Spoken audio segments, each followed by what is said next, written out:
الحمد لله الذي لم يزل عالما قديرا حيا قيوما سميعا بصيرا أشهد أن لا إله إلا الله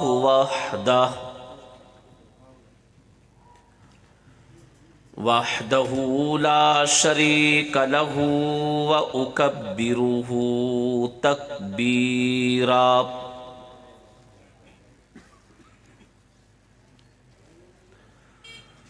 صلى الله تعالى على سيدنا محمد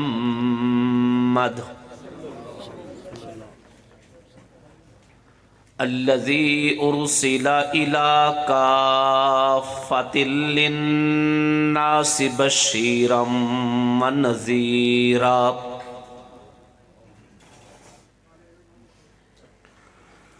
وعلى آله وصحبه وبارك وسلم كثيرا كثيرا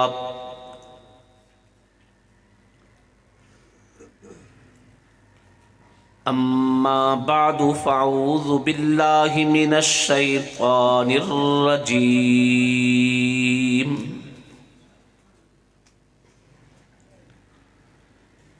بسم الله الرحمن الرحيم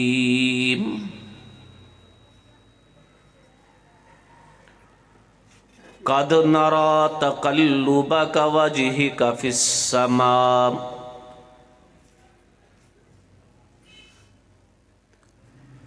صدق اللہ العظیم اللہم صلی علی سیدنا محمد وعلی آل سیدنا وعلی آل سیدنا محمد وبارک وسلم ثم صلی علیہ۔ تم جو چاہو خدا کی رضا دوستو، تم جو چاہو خدا کی رضا دوستو، تھام لو دامن مصطفیٰ دوستو، بھیجتے ہیں درود آپ کی ذات پر، بھیجتے ہیں درود آپ کی ذات پر، کیا بشر کیا ملک خود خدا دوستو، توبہ توبہ انہیں چاند جیسا کہوں، توبہ توبہ انہیں چاند جیسا کہوں، چاند تو ان کا ہے نقش پا دوستو، گر جنت میں جانے کا ارادہ ہو تمامی کا، گر جنت میں جانے کا ارادہ ہو تمامی کا، گلے میں ڈال لو طوق محمد کی غلامی کا۔ انتہائی قابل ست تعظیم و تکریم علماء کرام ناروال شہر کے قرب و جوار کے باوفا باوقار حاضرین جلسہ، انتہائی خوبصورت عنوان سے یہ محفل انعقاد پذیر ہے۔ اشتہار پہ دیا ہوا موضوع ہے نگاہ نبوت صلی اللہ علیہ وسلم۔ اس عنوان پہ میں دو تین باتیں آپ سے عرض کروں گا۔ پہلی بات، اللہ نے محبوب آقا علیہ الصلاۃ والتسلیم کو جس طرح پاؤں سے لے کے سر تک ایک ایک عضو خوبصورت، بے مثل، بے مثال عطا کیا ہے، ایسے ہی آپ علیہ الصلاۃ والتسلیم کے رخ انور پہ نگاہیں بھی انتہائی خوبصورت سجائی ہیں۔ پیغمبر پاک صلی اللہ علیہ وسلم کا سراپا سر سے پاؤں تک ہر اعتبار سے حسن و جمال کا مرکز ہے۔ ایسے ہی آپ علیہ الصلاۃ والتسلیم کی نگاہوں کی بناوٹ اس جہاں میں کیا، اگلا جہان جہاں جنت میں حسن اپنی معراج پہ پہنچا ہوگا، مگر میرے پیغمبر کی نگاہ جیسی، آنکھ جیسی خوبصورت آنکھ کسی کی نہ ہوگی۔ احادیث مبارکہ میں امام ترمذی رحمہ اللہ تعالی نے حضور اکرم صلی اللہ علیہ وآلہ وسلم کے حسن و جمال پہ، آپ علیہ السلام کی عادات و خصال پہ احادیث کا ایک پورا مجموعہ لکھا ہے، جسے شمائل ترمذی کہتے ہیں۔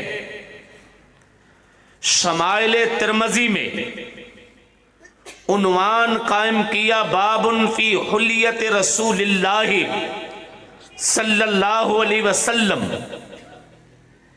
ایک اور باب قائم کیا، باب فی صفت النبی صلی اللہ علیہ وسلم، حتیٰ کہ آقا علیہ الصلاۃ والتسلیم کے اعضاء کے مختلف عنوان قائم کیے۔ بالوں کا تذکرہ کرنے کے لیے عنوان قائم کیا، باب فی شعر رسول اللہ صلی اللہ علیہ وسلم۔ آقا علیہ السلام کے چہرہ مبارک، رخ انور، رخ نیر تاباں کا تذکرہ کرنے کے لیے عنوان قائم کیا، باب فی وجہ رسول اللہ صلی اللہ علیہ وسلم۔ پیغمبر پاک صلی اللہ علیہ وآلہ وسلم کے سینہ مبارک کا تذکرہ کرنے کے لیے باب فی صدر رسول اللہ صلی اللہ علیہ وسلم عنوانات قائم کیے۔ انہی عنوانات میں پیغمبر علیہ السلام کی نگاہوں کا نقشہ کھینچا۔ اشکل العین، حضور صلی اللہ علیہ وآلہ وسلم کی نگاہوں کی بناوٹ نگاہ نبوت، کشادہ نگاہ تھی۔ آپ بعض آدمی کو دیکھ کے کہتے ہیں اس کی وہ بھینگا ہے، کسی کو دیکھ کے کہتے ہیں وہ چندیائی ہوئی آنکھوں والا ہے، کسی کو دیکھ کے کہتے ہیں اس کی آنکھ ٹیڑھی ہے، کسی کو دیکھ کے کہتے ہیں آنکھیں اندر کو گھسی ہوئی ہیں، کسی کو دیکھ کے کہتے ہیں اس کی آنکھیں پتھرائی ہوئی ہیں، کسی کو دیکھ کے کہتے ہیں وہ ایک آنکھ سے کانا ہے۔ غرض کے دنیا والوں کی نگاہوں کو دیکھ دیکھ کے لوگ تبصرے کرتے ہیں، کسی کی نگاہ کو دیکھ کے نگاہ چھوٹی ہے۔ پیغمبر کریم صلی اللہ علیہ وآلہ وسلم کی نگاہ کا جس وقت تذکرہ کیا تو جملہ بولا اشکل العین، حضور صلی اللہ علیہ وسلم کی نگاہ اشکل العین کا ترجمہ مختلف علماء نے اپنے اپنے انداز میں کیا۔ فارسی والوں نے فارسی میں ترجمہ کیا، اردو والوں نے اردو میں ترجمہ کیا۔ ہر ایک اس بات پہ عاجز آ گیا کہ پیغمبر علیہ السلام کی نگاہ کے حسن کو صحابی نے بیان کیا ہے۔ اب صحابی کے پاس تو لفظ تھا اشکل العین، مگر میری اردو زبان کا دامن اتنا تنگ ہے کہ اردو زبان اس کی خوبصورتی کا نقشہ لفظوں میں نہیں کھینچ سکتی۔ فارسی زبان کا دامن اتنا تنگ ہے کہ وہ پیغمبر پاک صلی اللہ علیہ وسلم کی نگاہ کی خوبصورتی کا، نگاہوں کی بناوٹ کا، نگاہوں کی تصویری خاکے کا نقشہ الفاظ میں نہیں کھینچ سکتی۔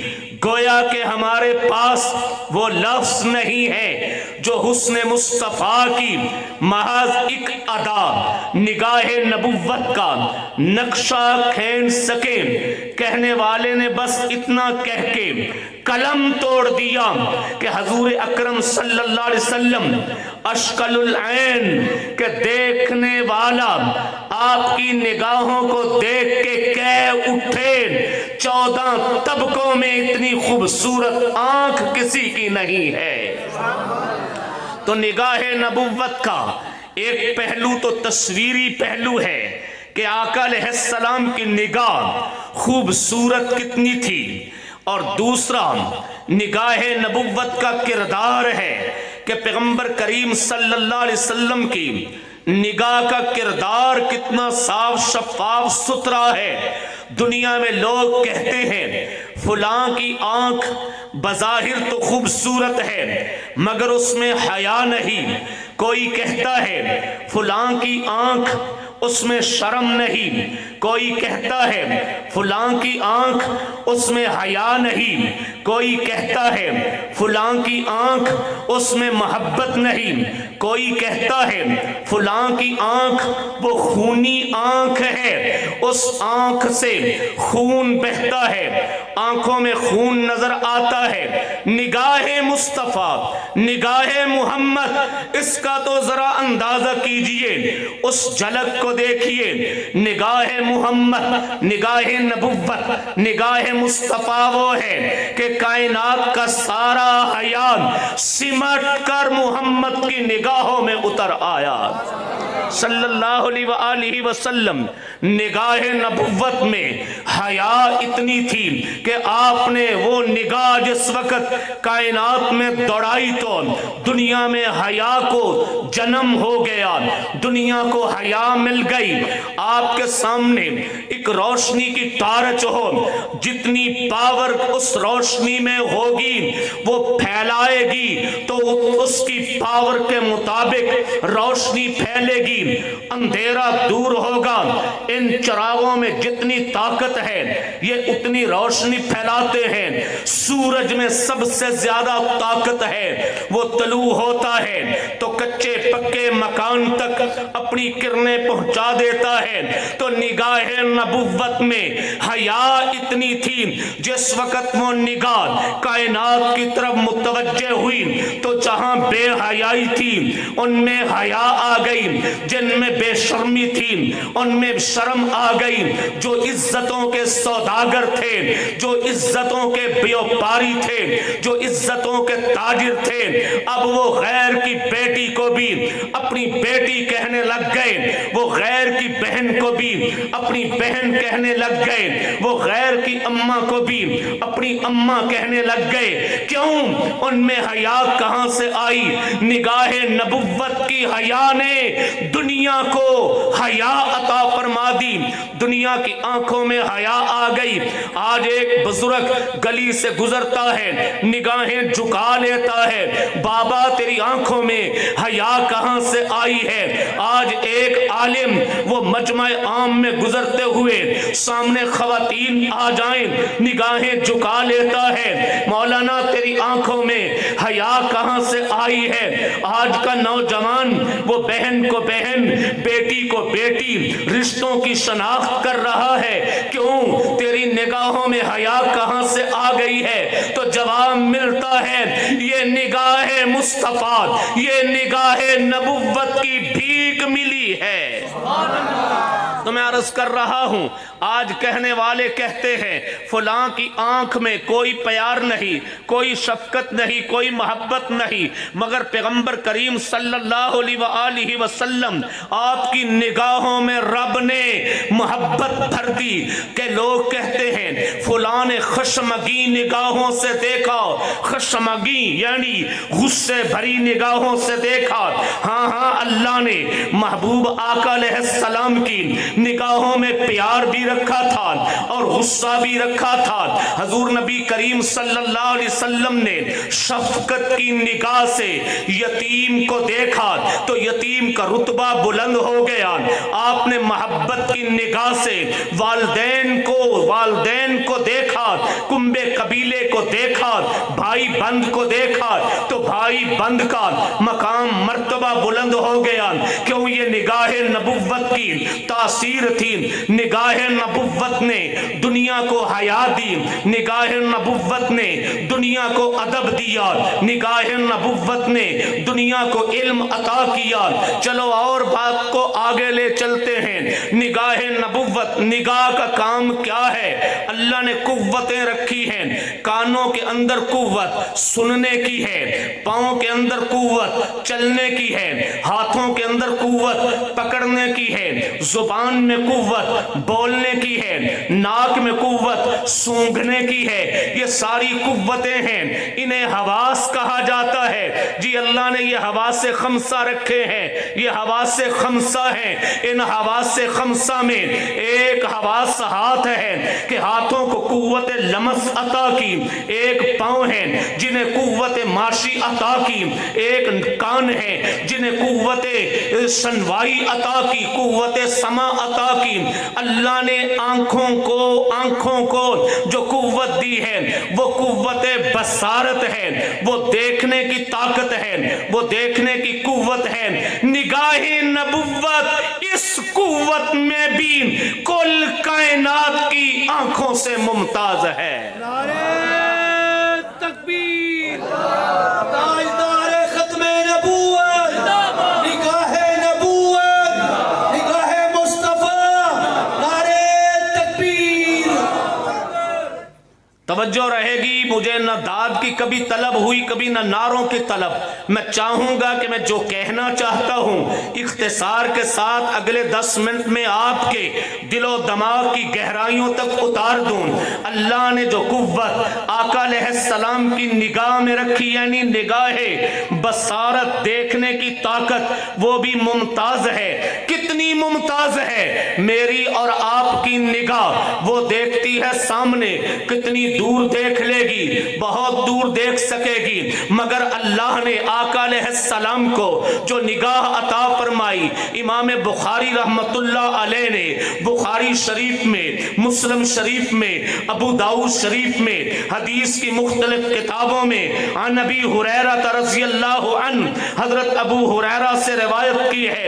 حضرت ابو ہریرہ کہتے ہیں پیغمبر کریم صلی اللہ علیہ وسلم نے فرمایا، لوگوں انی ارا ما لا ترون، میں وہاں تک دیکھتا ہوں جہاں تک تمہاری نگاہوں کی بصارت نہیں پہنچتی، جہاں تک تم نہیں دیکھ سکتے، میں وہاں سے دیکھتا ہوں۔ میری نگاہ سامنے دیکھتی ہے، میں نے اگر پیچھے دیکھنا ہے کہ پیچھے میرے علماء بیٹھے ہیں تو میں پیچھے مڑ کے دیکھوں گا، سامنے بیٹھا ہوا نہیں دیکھ سکتا۔ مگر نگاہ نبوت کو یہ طاقت ملی تھی، آقا سامنے بھی دیکھتے تھے، پیچھے بھی دیکھتے تھے۔ نگاہ نبوت کو اللہ نے طاقت عطا کی ہے. کتنی طاقت عطا کی؟ اللہ نے قدرتوں کا اظہار کیا، اللہ نے کرامات کا اظہار کیا، معجزات کا اظہار کیا. حضور صلی اللہ علیہ وآلہ وسلم راتوں رات معراج پہ گئے، معراج سے واپس آئے، مکے والوں کو کہا کہ میں آسمانوں کی سیر کر کے آیا ہوں، مسجد اقصی دیکھ آیا ہوں. مکے کے سردار آ کے کہنے لگے ہم کیسے مان لیں کہ آپ نے مسجد اقصی میں نماز پڑھائی ہے؟ ہم آپ سے انٹرویو کرتے ہیں، سوالات کرتے ہیں، پوچھتے ہیں بتائیے مسجد اقصی کے گیٹ کتنے ہیں، مسجد اقصی کی الماریاں کتنی ہیں، مسجد اقصی کی صفیں کتنی ہیں. حالانکہ کوئی شخص جائے تو وہ چیزوں کو دیکھتا نہیں ہے. مکے والوں نے جب سوال کیا تو رب تعالی نے نگاہ نبوت میں وہ طاقت بھر دی، وہ قوت بھر دی کہ پردے سارے ہٹ گئے. سرزمین مکہ پہ بیٹھ کے فلسطین میں مسجد اقصی کا نقشہ پیغمبر بیان کر رہے ہیں. یہ نگاہ نبوت ہے. حضور نبی کریم صلی اللہ علیہ وآلہ وسلم مدینہ منورہ میں بیٹھے ہیں، غزوہ تبوک ہو رہا، غزوہ موتا، آقا علیہ السلام کی مبارک زندگی میں غزوہ موتا ہوا، جس غزوہ موتا کے اندر حضرت جعفر طیار شہید ہوئے، حضرت زید بن حارثہ شہید ہوئے، اور حضرت عبداللہ بن رواحہ شہید ہوئے. اور اسی غزوہ میں حضرت خالد بن ولید امیر بنے. پیغمبر کریم صلی اللہ علیہ وسلم مدینہ منورہ میں بیٹھ کے غزوہ موتا کی رودات سنا رہے ہیں، آنکھوں دیکھا حال بتا رہے ہیں. کیوں؟ اس لیے کہ رب تعالی نے بطور کرامت، بطور معجزات نگاہ نبوت میں تاثیر بھر دی تھی. اسی پہ بس نہیں ہے. حضرات علماء کرام ہیں، کبھی آ کے پوچھئے علماء کرام سے. پیغمبر کریم صلی اللہ علیہ وسلم فرماتے ہیں اللہ نے مجھے جنت دکھائی ہے، اللہ نے مجھے جنت دکھائی. بیٹھے زمین پہ ہے، جنت آسمانوں پہ ہے، جنت کہاں دیکھ لی؟ آقا فرماتے ہیں اللہ نے مجھے جہنم بھی دکھائی ہے، جنت بھی دیکھ لی، جہنم بھی دیکھ لی. عالم رؤیت میں نہیں، عالم خواب میں نہیں، عالم دنیا میں دیکھی ہے، عالم منام میں نہیں، عالم یقظہ بیداری میں دیکھی ہے. کیسے دیکھ لی؟ اس لیے کہ نگاہ نبوت میں قوت بصارت رب نے بھر ہی اتنی دی، بیٹھے فرش پہ ہیں، دیکھ عرش رہے ہیں. نگاہ نبوت کی تاثیر کہاں تک بیان کرتے چلے جائیں. آج علماء کرام، میں بڑے فخر سے کہتا ہوں میں نے فلاں وقت کے عالم کو دیکھا. ناروال کے دوست بڑے فخر سے کہتے ہیں آج میری آنکھوں نے اللہ کے ولی کو دیکھا، آج میری آنکھوں نے فلاں بزرگ کو دیکھا، فلاں کو دیکھا، فلاں کو دیکھا. کوئی آنکھ آج تک ایسی نہیں آئی جو یہ کہے میری آنکھ نے رب کو دیکھا، میری آنکھ نے رب کو دیکھا. حضرت موسیٰ عرض کر بیٹھے مولا ربی ارنی انظر الیکا، مجھے اپنا منظر دکھا دیجئے، دیدار دکھا کرا دیجئے، میں آپ کو دیکھنا چاہتا ہوں. مگر رب تعالی نے فرمایا قال لن ترانی، موسیٰ مجھے دیکھ نہیں سکتے، آپ کی نگاہوں میں ابھی وہ قوت ہم نے نہیں بھری کہ ان نگاہوں سے آپ ہمیں دیکھ سکیں. کوئی آنکھ 14 طبقوں میں ایسی نہیں جو یہ کہے کہ میں نے اللہ کو دیکھا ہے. نگاہ نبوت پہ فدا ہو جائیے، نگاہ نبوت پہ قربان ہو جائیے. یہ وہ نگاہ ہے جس نے رب کو دیکھا، یہ وہ نگاہ جس نے رب کو دیکھا. میں لفظ نگاہ کے نگاہ نبوت پہ گفتگو بہت طویل لیتا چلا جاؤں مگر وقت اجازت نہیں دے رہا. صرف میں ایک دو اور باتیں اسی 4-5 منٹوں میں رہتے ہوئے عرض کر دوں. احباب کرام، نگاہ نبوت کو رب نے پر تاثیر بنایا ہے اور صحابہ سارے کے سارے پیغمبر کریم صلی اللہ علیہ وسلم کی نگاہوں میں آئے ہیں. آقا علیہ السلام نے ان کو دیکھا، انہوں نے نبی کو دیکھا، سارے صحابہ بن گئے. حضور صلی اللہ علیہ وسلم کی خدمت عالیہ میں حاضر ہونے والے صحابہ عمر کے لحاظ سے 3 طرح کے تھے. عمر کے لحاظ سے 3 طرح کے تھے. ایک طبقہ صحابہ میں عمر کے اعتبار سے وہ ہے جو نبی کی خدمت میں بچپن میں آیا، ان کا بچپنا میرے نبی کی نگاہوں میں گزرا، اور دوسرا طبقہ صحابہ کا وہ ہے جو میرے پیغمبر کی خدمت میں میرے آقا کی نگاہوں میں بھری جوانی میں آیا، وہ کڑیل جوان تھے جب پیغمبر کے قدموں میں آئے۔ تیسرا طبقہ صحابہ کا وہ ہے جو میرے پیغمبر کی خدمت میں میرے آقا کی نگاہوں میں اس وقت آئے جب ان کی جوانی ڈھل چکی تھی، بڑھاپے میں آ چکے تھے، سر کے بال سفید ہو چکے، داڑھی کے بال سفید ہو چکے۔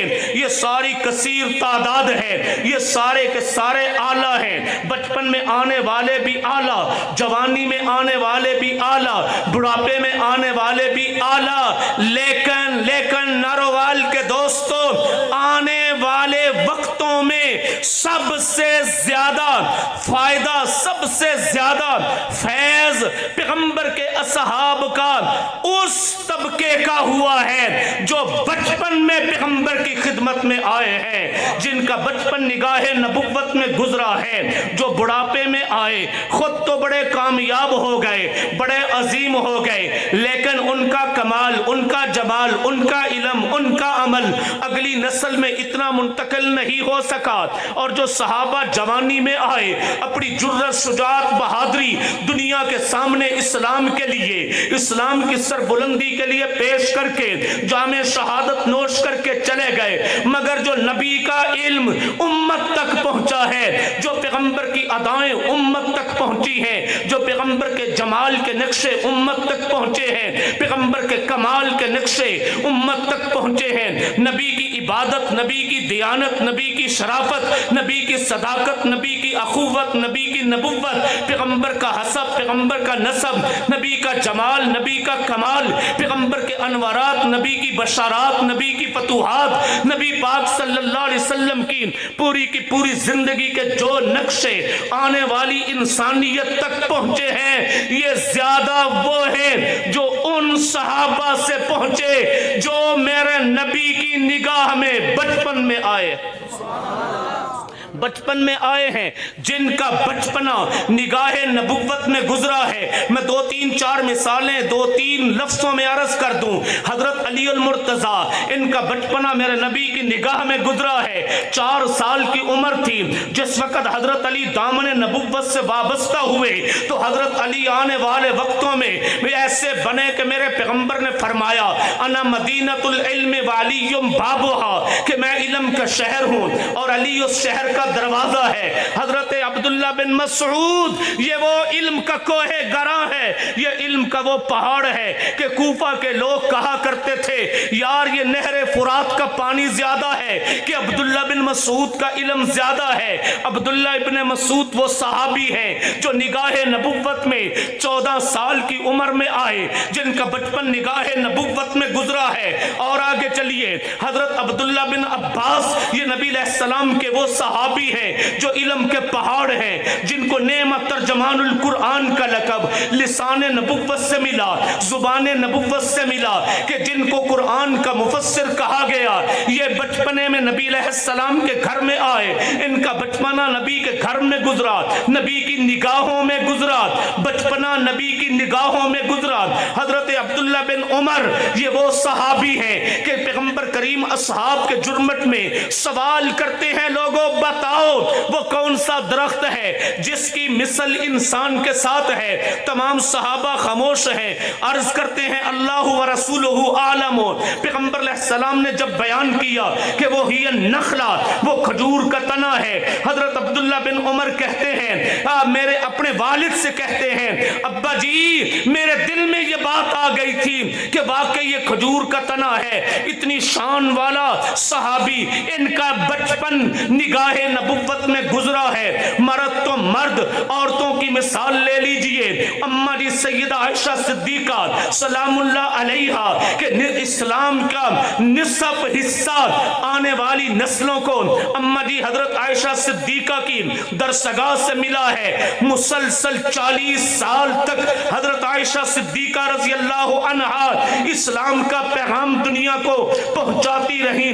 پیغمبر علیہ السلام کی رحلت کے وقت ان کی عمر 18 سال تھی، 18 سال کی عمر میں بیوہ ہوئی، سال تک تعلیم دیتی رہیں، ان کا بچپنا بھی نگاہ نبوت میں گزرا۔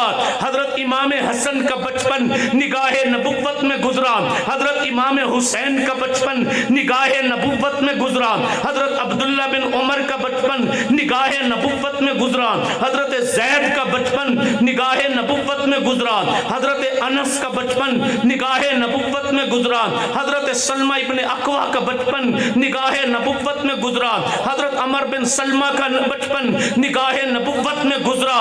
پیغمبر کی نگاہوں میں جن کے بچپن گزر گئے، آنے والے وقتوں میں علم کی دنیا میں وہ انسانیت کے امام بنے، انسانیت کے مجتہد بنے۔ نارووال کے دوستوں، سبق لے کے جاؤ، یہ نگاہوں کا فیض بڑا فیض ہوا کرتا ہے۔ نگاہ نبوت کا فیض پوری دنیا میں پھیلا ہوا۔ آج یہ فیض علماء کے ورثاء، آج انبیاء کے ورثاء علماء کی شکل میں، اولیاء کی شکل میں ہے۔ عزم کرو ہمارا اپنا وجود کسی اللہ والے کی نظروں میں آ جائے، اللہ والوں کی نظروں میں کچھ پل گزر جائیں، اگر ہمارا نہیں تو کم از کم ہم اپنی نسلوں کا لڑکپن، ہم اپنی نسلوں کا بچپن کسی اللہ والے کی نگاہوں میں گزار دیں۔ اللہ والوں کی نگاہوں میں اپنی نسلوں کا لڑکپن، بچپن گزار دے تو فیضان نبوت انہیں بھی پہنچے گا۔ احباب کرام، موضوع بڑا خوبصورت تھا۔ میں نے حقیقت یہ ہے زندگی میں پہلی بار یہ اس عنوان پہ کوئی جلسہ، کوئی اشتہار دیکھا ہے، نگاہ نبوت۔ میرے علم میں پہلی بار آیا۔ مجھے کچھ دوستوں نے کہا مولانا آپ کی تقریریں کچھ نئے موضوع پہ نہیں آ رہی، تو میں نے کہا جلسے والوں کے پاس موضوع ہوتے نہیں ہیں، جلسے والوں کے پاس موضوع ہی کوئی نہیں ہے۔ وہ ایک ہی موضوع 2 3 4 5 آپ پورے یہ ربیع الاول ربیع الثانی گزر گیا ہے، پورے نارووال کے اشتہار دیکھ لیں اکٹھے کر کے، سیرت میں جو جلسے ہوئے ہیں، ٹھیک ہے، ان کے موضوع چیک کریں۔ میرا مزاج ہوتا ہے کہ میں موضوع کا دیا ہوا لفظ اس پہ گفتگو کروں۔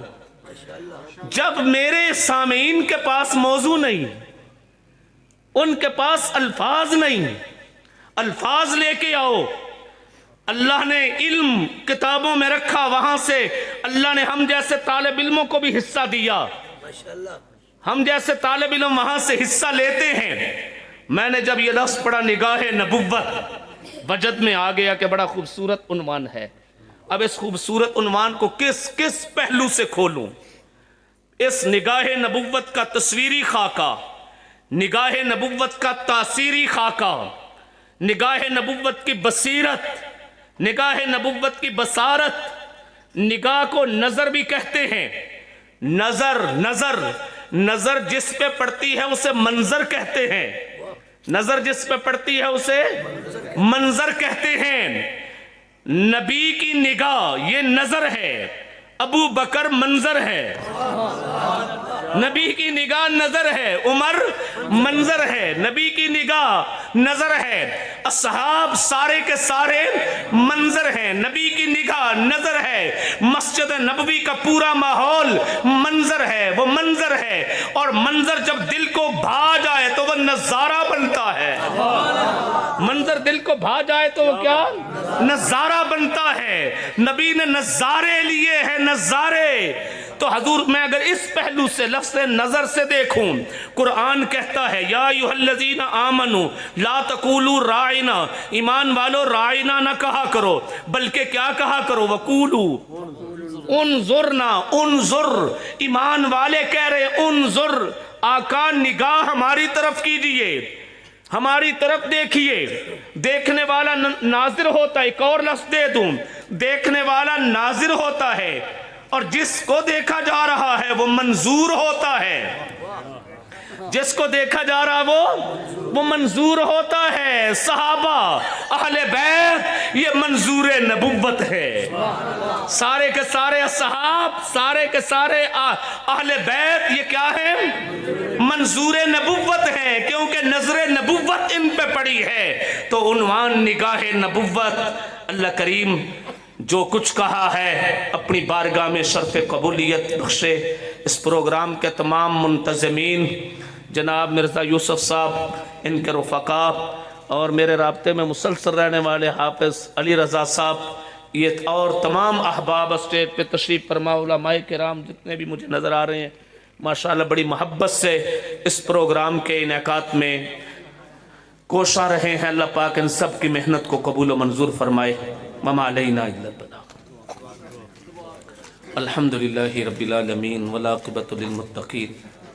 اللہم صلی علی سیدنا محمد وعلی آل سیدنا وعلی آل سیدنا محمد وبارک وسلم۔ اللہم انا نسألک ایمانا کاملا وعملا متقبلا ورزقا واسعا وشفاء من کل داء۔ مولا کریم ہماری حاضری قبول فرما، جو کچھ کہا گیا سنا گیا اپنی بارگاہ میں قبول و منظور فرما، عمل کے لیے راہیں آسان فرما، وطن عزیز کو ہر قسم کی سازشوں سے محفوظ فرما، اندرونی بیرونی سازشوں سے پاک و مبرہ فرما۔ مولا کریم اس وطن کو مستحکم فرما، تمام دنیا کے مسلمانوں کو یکجہتی عطا فرما، پیغمبر پاک صلی اللہ علیہ وسلم کی سیرت پہ عمل پیرا ہونے والا بنا۔ ربنا تقبل منا انک انت السمیع العلیم، تب علینا انک انت التواب الرحیم۔